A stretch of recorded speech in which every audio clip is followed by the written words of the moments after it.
ਜੀ ਦੋਸਤੋ, ਮੈਂ ਤੁਹਾਡਾ ਆਪਣਾ ਲਾਲਾ ਵਕਾਰ ਤੇ ਅੱਜ ਅਸੀਂ ਤੁਹਾਨੂੰ ਜਿਹੜਾ ਵਿਊਜ਼ ਦਿਖਾ ਰਹੇ ਹਾਂ ਨਾ, ਸਾਡੇ ਖੁਦ ਦਿਲ ਨੂੰ ਬੜਾ ਸਕੂਨ ਤੇ ਬੜਾ ਸਾਨੂੰ ਇੱਥੇ ਆਣ ਕੇ ਨਾ ਇੱਕ ਦਿਲੀ ਸਕੂਨ ਫੀਲ ਹੋਇਆ, ਜਿਹੜਾ ਸਾਨੂੰ ਵੱਡੇ ਵੀ ਦੱਸਦੇ ਰਹੇ ਆ। ਤਾਂ ਪਹਿਲੋਂ ਇਹ ਆਮ ਤੌਰ ਤੇ ਰਿਵਾਜ ਸੀ, ਅਸੀਂ ਹੈਗੇ ਤੇ ਅਸੀਂ ਵੀ ਪੇਂਡੂ ਆ, ਲੇਕਿਨ ਜਿਹੜਾ ਪਿੰਡਾਂ 'ਚ ਡੇਰਿਆਂ 'ਚ ਹੀ ਰਹਿਣਾ, ਇਹਦੀ ਇੱਕ ਲਹਿਦਾ ਹੀ ਫੀਲਿੰਗ ਆ। ਤੁਸੀਂ ਦੇਖ ਰਹੇ ਹੋ ਨਾਲ ਹੀ ਫਸਲਾਂ ਆ ਦੇਖੋ, ਤੇ ਇੱਥੇ ਡੰਗਰ ਬੱਜੇ, ਇਹ ਵੀ ਮੌਜ ਹੈ, ਠੰਡੀ ਛਾਂ ਆ ਤੇ ਹਰ ਚੀਜ਼ ਇੱਥੇ ਹੈ, ਟੋਕਾ ਲੱਗਾ ਹੈ, ਉਹ ਦੇਸੀ ਮਾਹੌਲ ਪੁਰਾਣਾ।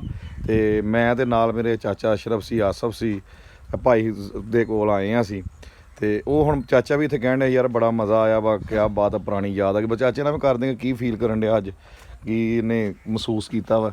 ਹਾਂਜੀ ਚਾਚਾ ਜੀ, ਇਹ ਦੱਸੋ ਵੀ ਤੁਸੀਂ ਕਹਿਣ ਡਏ ਸੀ ਵੀ ਬੜੀ ਦੇਰ ਬਾਅਦ ਇਦਾਂ ਦਾ ਮਾਹੌਲ ਵੇਖਿਆ, ਕੀ ਫੀਲ ਅੱਜ ਕਰਨ ਡਏ ਤੁਸੀਂ ਇੱਥੇ ਬੈਠ ਕੇ? ਬੜਾ ਮਜ਼ਾ ਆਇਆ, ਬਹੁਤ ਹੀ ਸੱਚੀ ਪੁੱਛੇ ਤਾਂ ਪੁਰਾਣਾ ਵਕਤ ਚੇਤੇ ਆ ਗਿਆ ਜਦੋਂ ਅਸੀਂ ਹਾਲ ਵਾਹੁੰਦੇ ਹੁੰਦੇ ਸਾਂ ਹੈ, ਤੇ ਕਈਆਂ ਫੜ ਕੇ, ਯਾਨੀ ਕਿ ਬਾਬੇ ਹੁਣਾਂ ਦੇ ਦੌਰ 'ਚ ਇਹੀ ਦੌਰ ਸੀ, ਕਮਾਲ ਗੁੱਡਣੇ ਬੇਲਣੇ ਚੱਲਣੇ।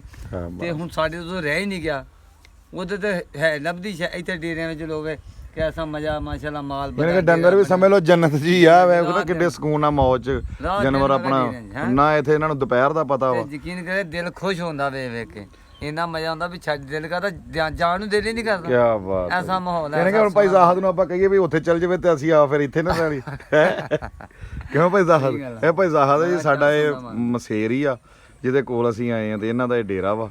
ਤੇ ਭਾਈ ਜ਼ਾਹਦ ਫਿਰ ਰਾਤ ਵੀ ਇੱਥੇ ਹੀ? ਇੱਥੇ ਜੀ। ਇੱਥੇ ਕੋਈ ਚੋਰੀ ਚਕਾਰੀ ਵਾਲੇ ਦੀ ਨਹੀਂ ਟੈਨਸ਼ਨ ਹੈਗੀ? ਕੋਈ ਨਹੀਂ ਜੀ, ਜਿਹਨੇ ਰਹਿਣਾ ਬਾਹਰੋਂ ਬਾਹਰ ਹੀ ਰਹਿਣਾ। ਯਾਨੀ ਕਿ ਆਪਣਾ ਤੁਸੀਂ ਲੁੱਡੋ ਚੱਲਦੀ ਸੀ ਸਾਡੀ, ਇੱਥੇ ਬੈਠੇ ਆ, ਹਰ ਰੰਗ ਦਾ ਹੀ ਬੰਦਾ ਹੁੰਦਾ। ਯਾਨੀ ਕਿ ਤੁਹਾਨੂੰ ਤੁਸੀਂ ਜ਼ਿੰਦਗੀ ਇੰਜੋਏ ਕਰਨ ਡਏ ਹੋ, ਮਾਸ਼ਾਅੱਲਾ। ਚਲੋ ਅੱਲਾ ਪਾਕ ਖੈਰ ਖਰਾ ਕਰੇ ਜੀ।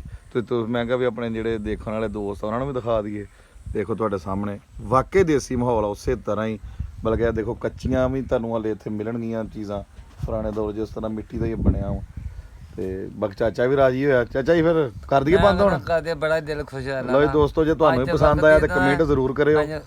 ਟਾਈਮ ਵੇਖ ਕੇ ਯਾਦ ਕਰਕੇ ਹੁਣ ਵੇਖਨੇ ਤਾਂ ਬੜਾ ਆਉਂਦਾ ਦਿਲ 'ਚ ਖਿਆਲ ਜਾਂਦਾ ਕਿੱਥੇ ਗਏ ਉਹ ਵਕਤ। ਅੱਛਾ ਚਾਚਾ, ਉਹ ਜਿਹੜਾ ਢੱਗਾ ਬੱਜਾ ਵਾ ਸਾਹਮਣੇ, ਹਾਂਜੀ ਹਾਂਜੀ, ਕਿਹੜੀ ਨਸਲ ਹੈ ਤੇਰੇ ਸਾਹਮਣੇ? ਤੁਸੀਂ ਤੇ ਵਾਹੁੰਦੇ ਵੁੰਦੇ ਵੀ ਰਹੇ ਹੋ। ਉਹ ਲਾਲਾ ਜੀ ਇਹੋ ਜਿਹੇ ਬੱਚੇ ਤੇ ਲੱਭਦੇ ਹੁੰਦੇ ਸੀ ਲੋਕ। ਨਹੀਂ, ਧੰਨੀ ਚਕਵਾਲੀਆ ਧੰਨੀ ਦਾ ਤੁਸੀਂ ਵਾਹੁੰਦੇ ਰਹੇ ਹੋ ਇਹਦੇ ਨਾਲ ਦੇ? ਪੁੱਜ ਕੇ ਲੱਭਦੇ ਸਾਂ, ਹੁਣ ਤੇ ਲੱਭਦੇ ਹੀ ਨਹੀਂ। ਠੀਕ ਹੋ ਗਿਆ ਜੀ। ਇਦਾਂ ਦਾ ਬੱਚਾ ਤੇ ਲੋਕ ਭੱਜ ਲੱਭਦੇ ਸੀ, ਅਸੀਂ ਆਪ ਸ਼ੌਕ ਨਾਲ ਲਿਆਉਣੇ। ਇੱਕ ਨੇ ਲਿਆਉਣਾ 20 ਜਣੇ ਵੇਖਣਾ, 100 ਬੰਦਾ ਵੇਖਣ ਆਉਂਦਾ ਸੀ। ਕੀ ਬਾਤ ਹੈ ਜੀ।